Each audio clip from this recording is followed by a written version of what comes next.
Anong nangyayari, Clau? Bakit ka nagagalit? Ba't ka sumisigaw, ganyan? Sabi ko, is it true? Sabi ko, just tell me. Sabihin mo na sa akin, Marvin.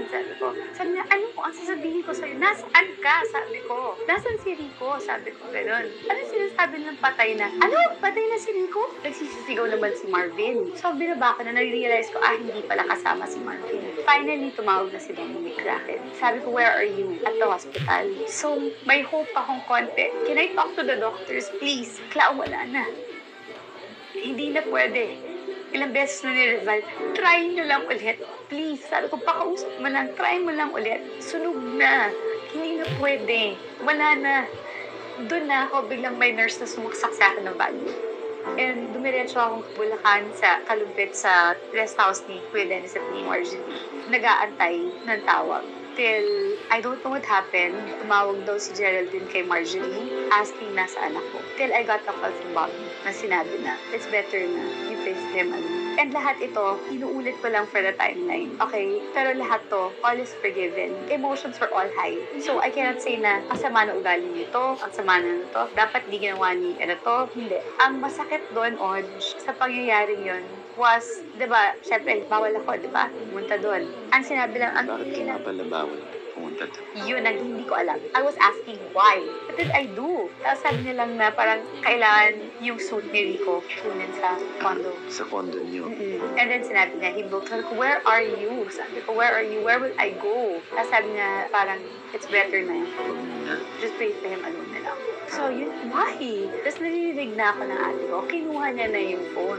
Ang sisisigaw na yung ate ko. Si Marjorie. Why? Bakit ganyan? Kakausap ko lang sa kapatid na isa na sinabi na, where's Claudine? And ito, ano ba talaga? Ano ba ang decision? So, yung healing time namin ni Geraldine, dun ko tinanong kung bakit rin. And yung time na paano kinu-crucify at galit na galit yung mga tao sa akin at sinasabi na pinagpalit ko si Rico, alam ng Diyos, mawala na lahat ng mga taong mahal ko, pero never ko niloko si Rico. Ang question ko nga kung ako yung namatay, ganun rin ba ang gagawin niyo kay Rico? Yun rin ba yung pagdadaanan niya? Kasi ayoko mapagdaanan niya yung pinagdaanan ko.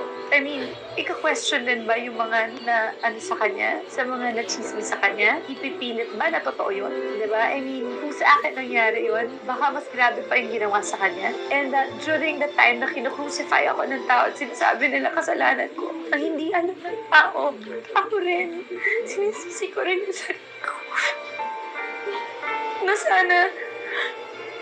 sana mas maging compassionate or understanding yung tao kasi kung pinapunish niyo ako, pinapunish ko rin yung sarili ko. Kung galit kayo sa akin, mas galit ako sa sarili ko. So, itong last na ni Rico, yun na yung sinabi ko na, okay, this is the last time I'm ever going to talk about him. But I will still celebrate. I will still celebrate him. I will still, of course, sa birthdays, sa death anniversary, sa lahat ng mga importanteng araw na dapat ako nandun. This is not going to stop me from going to